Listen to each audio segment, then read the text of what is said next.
تفضل أخي الكريم. نعم. What do you mean إن شاء الله؟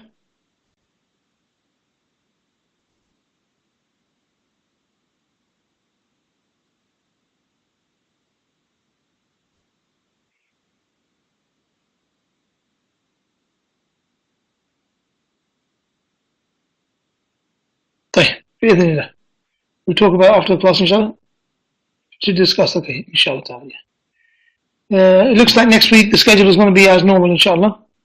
But the week after that, there may be some change with the Sunday class maybe coming to Saturday, but I'll leave it with the admin to finalize and to advertise, inshallah. Going back to where we were, basically the alamat, those signs which determine that a word is a verb, fi'l. So we reached the point where Ibn al-Ajrum rahimahullah, he says وَالْفِعْلُ يُعْرَفُ بِقَدْ وَالسِّينِ وَسَوْفَ وَتَاءِ التَّأْنِيثِ السَّاكِنَةِ, and the verb is known by qad, sin, sawfa, and the feminine ta that has a sukoon on it. These are the signs of the verb. Shaykh Uthaimeen rahimahullah, he says arba'u alamatin, there are 4 signs. Each of them is so every word that has qad, which comes before it, is a verb. Every word that has a sin coming before it is a verb. Every one that has sofa before it is also a verb. And every word that ends with the open ta, which has a sukoon on it, which is the feminine ta, is also a verb. And then Shaykh gives some examples from the Quran. For example, qad aflaha al-mu'minuna, aflaha being a verb.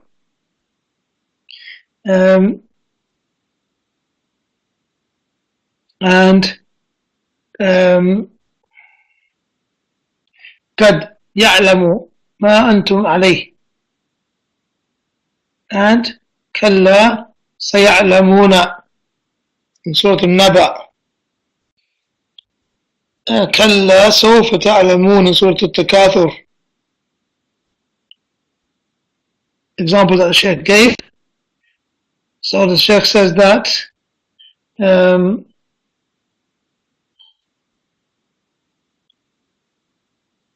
as long as that scene, in the case of scene, that enters upon the word, is not a main part of the word, not an actual part of the word, like in the case of sihrun, scene in the word sihr is actually the first letter of the word, then obviously that is not the scene that's being spoken about over here.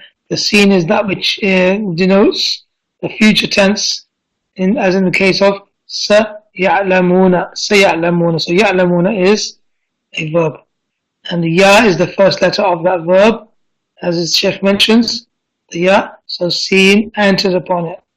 And the saying of Ibn al-Ajrum, وَتَاءَ التَّأْنِيثَ السَّاكِنَةِ, there are 2 conditions that Ibn al-Ajrum placed for this to be a sign of a verb.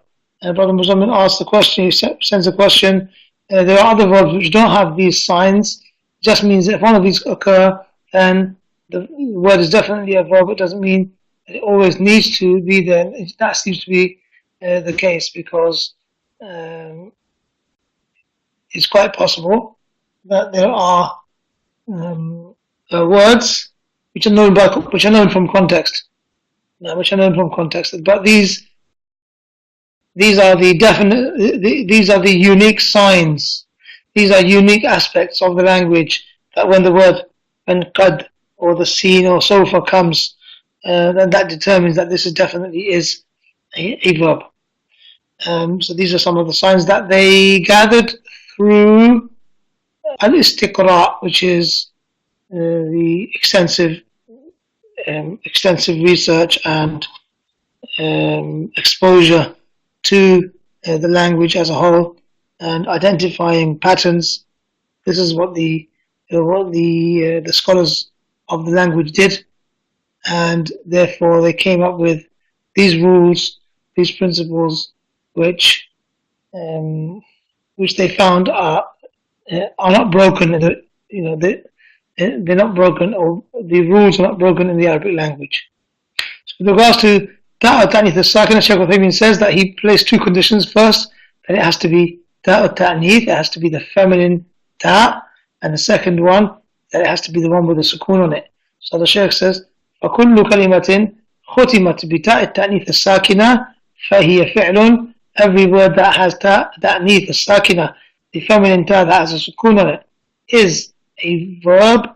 مثل ومثال ذلك, an example of that is the saying of Allah Ta'ala, قالت الأعراب. Okay, so somebody might say, well, hold on, the rule says that it has to be sakina, it has to have a sukoon on it. So why over here does this ta have a kasra on it? And we came across this issue in the past.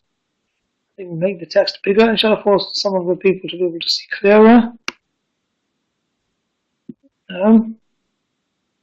Why then does this ayah have a kasra on it? And the reason for that might be, brothers, now iltiqa as-sakinain, barakallahu feek, because the ta actually has a sukoon on it, and it's also followed with the lam, which has a sukoon on it. In order to join this sound and to keep the sound flowing, the kasra is introduced as a means of joining those sounds. It's called iltiqa as-sakinain, the joining of two sukoons. فكلمة قالت فعل. The verb قالت the word قالت is a verb. لأنها ختمت بتاء التأنيث الساكنة, because it ended with this ta, which is the feminine ta, which takes the verb from قال, which means he said, to قالت, she said, or in this case الأعراب.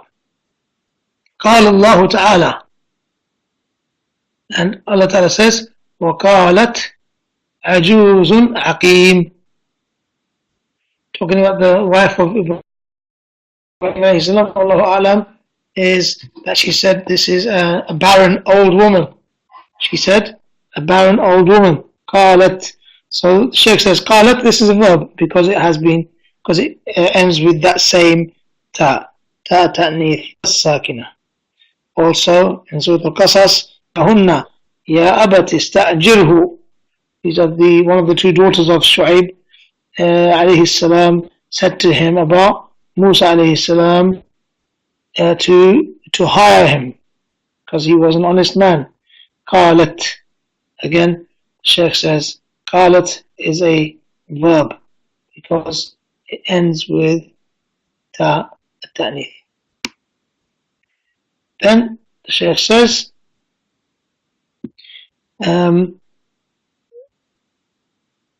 is the end of page 49.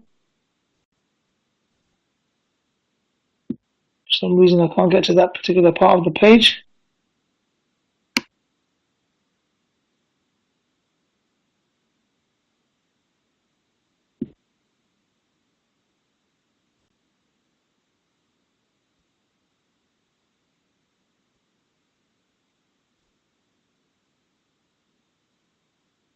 So the Shaykh over here, I'll reduce the size of the page so we can read the end of it.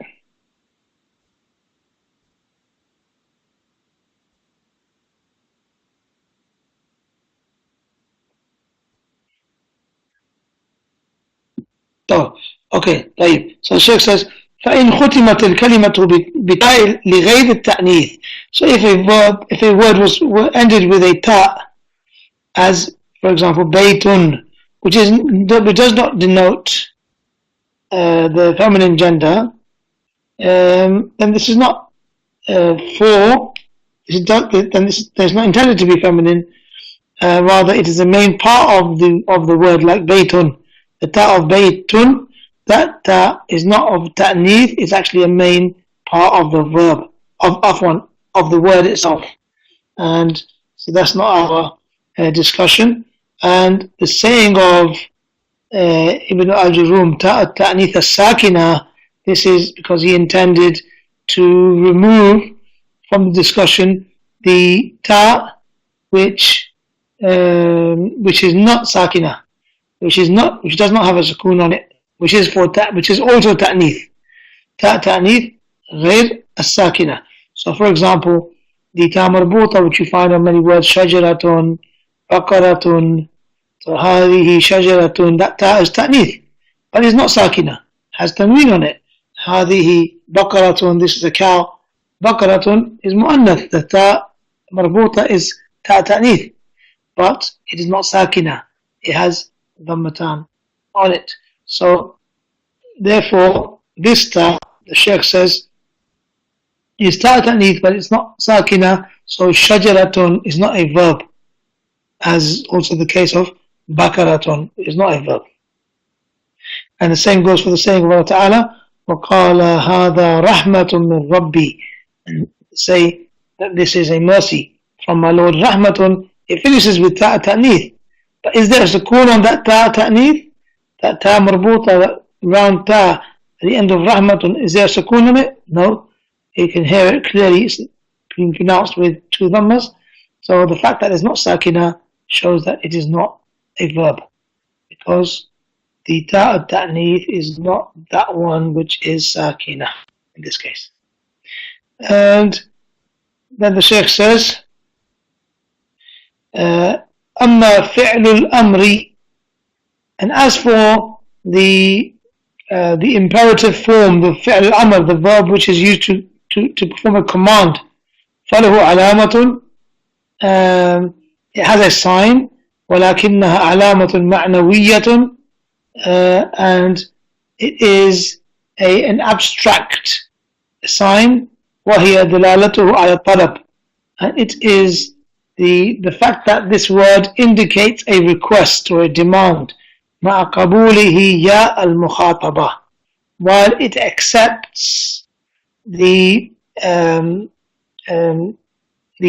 of the ya al-mukhataba, the ya which is addressing the second person. As Allah Ta'ala says in the Quran, فَكُلِي وَاشْرَبِي, فَكُلِي, kul, this is it's a fi'l amr, it's a command, a word which